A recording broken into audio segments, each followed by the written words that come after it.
Good morning everybody.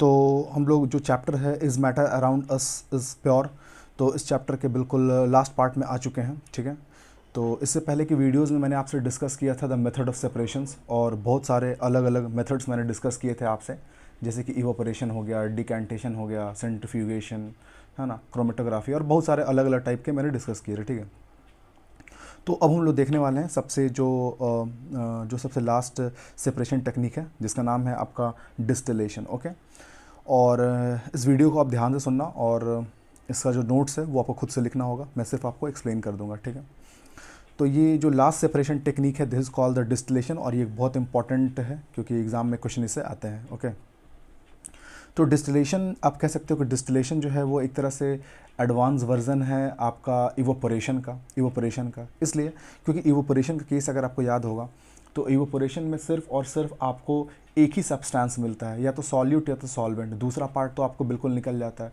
जैसे example, अगर suppose करो कि आपने वाटर में अगर शुगर को बिल्कुल भी अच्छे से डिज़ोल्व कर दिया है, और वापस से अगर आपको शुगर चाहिए, तो आप उस कंटेनर को क्या करते हो, आप उसको हीट करते हो, और जब उसको आप हीट करते हो तो आप देखते हो कि सारा जो वाटर है वो इवोपरेट कर गया है, और कंटेनर में सिर्फ आपके पास शुगर बच गया है। तो इसका मतलब आपको तो सॉल्यूशन का सिर्फ एक ही पार्ट मिल रहा है, एक पार्ट तो आपको जस्ट निकल जा रहा है ना, इवोपरेट करके। तो डिस्टिलेशन आप कह सकते हो कि एडवांस वर्जन है ना। ठीक है, क्योंकि डिस्टिलेशन में हमको सॉल्यूट सॉल्वेंट दोनों मिलते हैं। ठीक है, अब आप देखो डिस्टिलेशन जो होते हैं वो टू टाइप्स के होते हैं, मैं दोनों टाइप्स को मैं डिस्कस करूंगा, आपको वीडियो को अच्छे से देख करके नोट्स खुद से बनाना है। ओके, देखो, तो डिस्टिलेशन जो है वो टू टाइप्स के होते हैं, एक होता है सिंपल डिस्टिलेशन और एक होता है फ्रैक्शनल डिस्टिलेशन। ठीक है, एक होता है सिंपल डिस्टिलेशन और दूसरा है आपका फ्रैक्शनल डिस्टिलेशन। ओके, तो सिंपल डिस्टिलेशन और फ्रैक्शनल डिस्टिलेशन में क्या डिफरेंसेस है मैं आपको अच्छे से बताऊंगा, कब इसको यूज़ करते हैं, सारी चीज़ें मैं बताऊंगा। ठीक है, देखो, तो पहले तो आप समझ गए डिस्टिलेशन हम लोग क्यों यूज़ कर रहे हैं, क्योंकि डिस्टिलेशन को यूज़ करने से मेरे को सॉल्यूट और सॉल्वेंट दोनों पार्ट्स मिल जा रहे हैं। ठीक है, अब आता है सिंपल डिस्टिलेशन।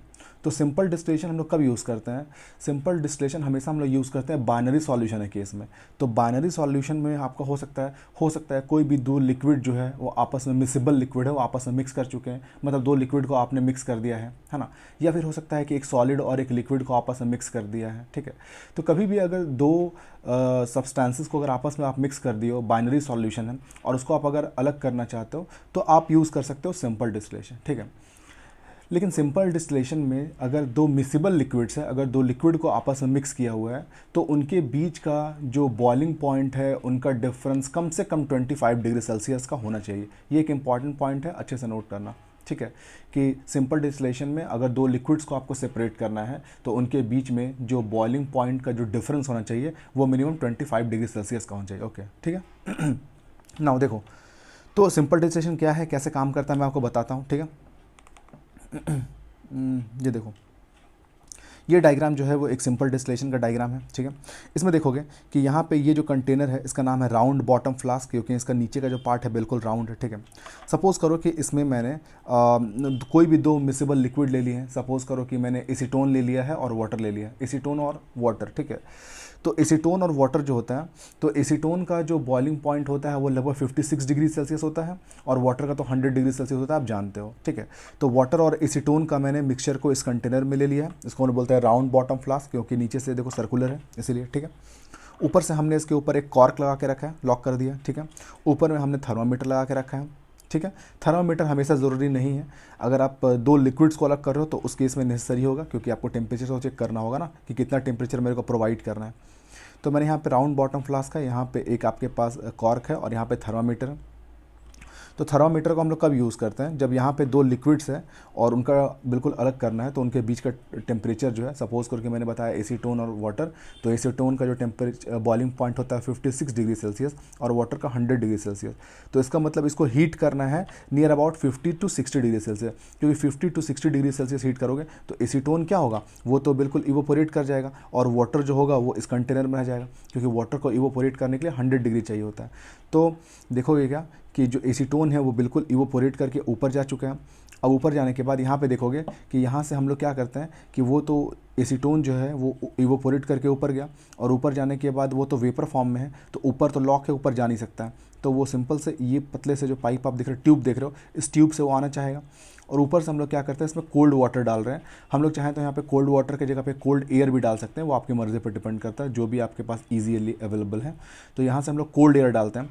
तो जो यहाँ पे जो स्टीम बन चुका है, जो एसीटोन का स्टीम बन चुका है, उस कोल्ड वाटर के कांटेक्ट में जैसे आएगा तो देखो वो बिल्कुल कंडेंस कर जाएगा, और कंडेंस करने के बाद वो लिक्विड हो जाएगा। तो बीच में आप देखो वाइट कलर का जो पाइप दिख रहा है, तो वो कंडेंस करने के बाद वो पाइप से ऐसे फ्लो होते हुए और इस कंटेनर में बिल्कुल भी जमा हो जाएगा। तो आप देखोगे थोड़ी देर के बाद जो सारा एसीटोन है बिल्कुल आपको इसमें ये कोनिकल फ्लास्क, ये देखो इसको हम लोग बोलते हैं कोनिकल फ्लास्क, तो इस कोनिकल फ्लास्क में सारा वो जमा हो जाएगा और सारा वाटर जो है बिल्कुल यहीं रह जाएगा। ठीक है, तो इस केस में मेरे को टेम्परेचर मेंटेन करना ज़रूरी था। लेकिन सपोज़ करो कि ये जो सॉल्यूशन है इसमें मैंने शुगर और वाटर को मिला करके रखा है और मैं अलग करना चाहता हूँ, तो शुगर तो बिल्कुल इवेपोरेट नहीं करेगा। तो उस केस में आपको यहाँ पे टेम्परेचर मेंटेन करने की ज़रूरत नहीं है। तो आप थर्मामीटर नहीं लगाओ, आपको कोई फ़र्क नहीं पड़ता है। आप यहाँ पे नॉर्मली इसको हीट करो, 100 डिग्री पे हीट करो। तो 100 डिग्री पे हीट करोगे तो सारा वाटर जो है वो इवोपोरेट करके ऊपर की तरफ आएगा, और फिर वैसे यहाँ से कोल्ड एयर या कोल्ड वाटर से कंडेंस होकर फिर सारा वाटर यहाँ आ जाएगा, और आप नीचे देखोगे कि इसमें सारा क्या हो गया, शुगर। तो आप चाहो तो इस सिस्टम को पूरा यूज़ कर सकते हो दो मिसिबल लिक्विड्स को अलग अलग करने के लिए, या फिर एक सॉलिड और लिक्विड को अलग अलग करने के लिए। बिल्कुल सेम प्रोसेस है। ठीक है, अगर दो लिक्विड्स को अलग करना है तो थर्मामीटर को यूज़ करना पड़ेगा, क्योंकि वहाँ टेम्परेचर मेरे को मेंटेन करना होगा। लेकिन अगर एक सॉलिड लिक्विड को अलग करना है तो वहाँ पे टेम्परेचर मेंटेन करने की ज़रूरत नहीं है। ठीक है, तो ये आपका डिस्टिलेशन, सिंपल डिस्टिलेशन हो गया। ठीक है, अब आप ये देखो, ये आता है आपका फ्रैक्शनल डिस्टिलेशन। तो फ्रैक्शनल डिस्टिलेशन में कुछ नहीं होता है। फ्रैक्शनल डिस्टिलेशन को हम लोग कब यूज़ करते हैं, जब कभी भी दो या दो से ज़्यादा मिसिबल लिक्विड्स अगर आपस में मिक्स हो चुके हैं। तो कभी भी अगर दो या दो से ज़्यादा लिक्विड्स को अगर आपको अलग अलग करना है, जिनका जो टेम्परेचर है, बॉइलिंग पॉइंट है, वो बहुत ही, उनके बीच में डिफरेंस बहुत ही कम है। जैसे सिंपल डिस्टिलेशन मैंने आपको बताया कि 25 डिग्री सेल्सियस का है, तो इसमें जो है वो 25 डिग्री सेल्सियस से कम होता है। ठीक है, तो उस केस में हम लोग फ्रैक्शनल डिस्टिलेशन को यूज़ करते हैं। जैसे आपको याद होगा कि हम लोग क्लास 8 में हम लोगों ने पढ़ा था fractional distillation of the crude oil, जिसमें हम लोग जो हमारे पास जो कच्चा तेल होता है, जो क्रूड ऑयल होता है, कोल एंड पेट्रोलियम, आपने पढ़ा होगा कि उसको अलग अलग टेम्परेचर पे, बिल्कुल जब हम लोग उसको अलग अलग टेम्परेचर पे उसको हम लोग ऑयल को जब हम लोग हीट करते हैं, बॉयल करते हैं, तो बिल्कुल डिफरेंट जो अलग अलग ऑयल्स होते हैं वो बिल्कुल सेपरेट हो जाते हैं, है ना। तो फ्रैक्शनल डिस्टिलेशन को हम लोग तब यूज़ करते हैं कभी भी दो या दो से ज़्यादा अगर लिक्विड्स अगर आपको अलग करने हैं, तो उस केस में हम लोग यूज़ करते हैं। ठीक है, जैसे सपोज़ करो, आपको मैं एग्जांपल देता हूँ। जैसे सपोज़ करो कि इस राउंड बॉटम फ्लास्क में, सपोज़ करो ये राउंड बॉटम फ्लास्क है, इसमें 3 अलग अलग लिक्विड्स मिक्सअप है। मान लो कि ए है, बी है और सी है, ये तीनों आपस में मिक्सअप है। ठीक है, सपोज़ करो कि ए जो है इसका बॉइलिंग पॉइंट है, सपोज़ करो कि 80 डिग्री सेल्सियस, बी का है 60 डिग्री सेल्सियस और सी का है 40 डिग्री सेल्सियस। ठीक है, सपोज़ करो कि इसमें 3 अलग अलग लिक्विड मिक्स है, ए बी सी, और तीनों का बॉइलिंग पॉइंट है 80 डिग्री, 40 डिग्री और 60 डिग्री। ओके, तो अब मुझे अलग करना है, तो मैं क्या करूँगा कि सबसे पहले मैं क्या करूँगा कि ये राउंड बॉटम सबसे पहले मैं क्या करूँगा कि ये जो राउंड बॉटम फ्लास्क है, तो इस राउंड बॉटम फ्लास्क में मैं हीट करूँगा और टेम्परेचर कितना मेंटेन रखूँगा, 40 डिग्री। क्योंकि मैं 40 डिग्री मेंटेन करूँगा तो ये जो कंपाउंड सी है सिर्फ और सिर्फ वो इवोपोरेट करेगा, और वो इवोपोरेट करके ऊपर जाएगा, और फिर उसको आप कंडेंस करके बिल्कुल भी लिक्विड में कन्वर्ट कर सकते हो, और फिर उसको आप अलग कर लो। ठीक है, तो 40 डिग्री के बाद आप फिर क्या करो कि फिर उसको आप 60 डिग्री पे हीट करो, और 60 डिग्री पे हीट करोगे तो फिर उसके बाद दूसरे कंटेनर में आप उसको क्या, जो बी लिक्विड है उसको भी बिल्कुल अलग कर सकते हो, क्योंकि उसका टेम्परेचर 60 डिग्री सेल्सियस है ना। और उसके बाद लास्ट में इस कंटेनर में क्या बच जाएगा, सिर्फ और सिर्फ क्या बच जाए, ए। तो इसका मतलब आप अलग अलग टेम्परेचर को प्रोवाइड करके इसमें ये जो मिसिबल लिक्विड्स हैं, इसमें जो अलग अलग लिक्विड जो मिक्स है उसको बिल्कुल भी आप सेपरेट कर सकते हो। तो फ्रैक्शनल डिस्टिलेशन हम लोग कब यूज़ करते हैं, जब कभी भी दो या दो से ज़्यादा लिक्विड्स को आपको बिल्कुल सेपरेट करने होंगे, जिनका बॉइलिंग पॉइंट के बीच का डिफरेंस जो बहुत नॉमिनल है, तो आप उसको यूज़ कर सकते हो फ्रैक्शनल डिस्टिलेशन। ओके, नाउ अब मैं आपको बताता हूँ कि फ्रैक्शनल डिस्टिलेशन और सिंपल डिस्टिलेशन में क्या क्या बेसिक डिफरेंसेस है, और ये बहुत इंपॉर्टेंट है, इसको आप अच्छे से नोट करना। ठीक है, सबसे पहले मैं बताता हूँ आपको सिंपल डिस्टिलेशन के बारे में।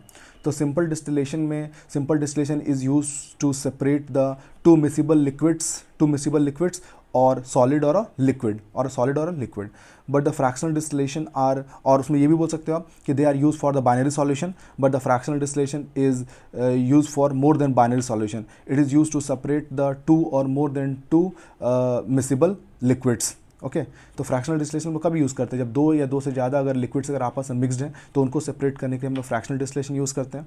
लेकिन सिंपल डिस्टिलेशन हमेशा बाइनरी सॉल्यूशन के लिए यूज़ होता है। ठीक है, अब आता है सिंपल डिस्टिलेशन। तो in simple distillation the two miscible liquids have the temperature difference of at least 25 degree Celsius. मतलब सिंपल डिस्टिलेशन में जो दो लिक्विड्स को अलग करना चाहते हो उनके बीच में मिनिमम जो टेम्परेचर जो बॉइलिंग पॉइंट का डिफरेंसेस है वो कितना होना चाहिए, 25 डिग्री सेल्सियस, ठीक है ना। लेकिन फ्रैक्शनल डिस्टिलेशन में ऐसा कुछ भी नहीं है। There is a very nominal or very marginal difference between the boiling point of the different liquids. मतलब दो अलग अलग लिक्विड जो आपके पास मिक्सअप है उनके जो बॉइलिंग पॉइंट है उनके बीच का डिफरेंस है वो बहुत ही नॉमिनल होना चाहिए, बहुत ही कम भी होगा तो चलेगा, ठीक है। और थर्ड पॉइंट आप देख लो कि अगर सिंपल डिस्टिलेशन है तो वहाँ पे अगर आपको शुगर और वाटर को अलग करना है तो वहाँ थर्मामीटर की ज़रूरत तो नहीं है, मतलब टेम्परेचर मेंटेन करने की ज़रूरत नहीं है। हाँ, अगर एसीटोन वाटर को अलग करना है या अल्कोहल वाटर को अलग करना है तो उस केस में थर्मामीटर तो चाहिए आपको टेम्परेचर मेंटेन करने के लिए। तो इसका मतलब सिंपल डिस्टिलेशन में it may or may not be needed to maintain the temperature. मतलब सिंपल डिस्टिलेशन में टेम्परेचर मेंटेन करने की ज़रूरत है भी और नहीं भी, है ना, क्योंकि डिपेंड करता है कि आप क्या अलग कर रहे हो, ठीक है। लेकिन in the case of the fractional distillation it is 100% necessary to maintain the temperature, क्योंकि हर एक लिक्विड का बिल्कुल अलग अलग टेम्परेचर पे वो बॉयल करता है।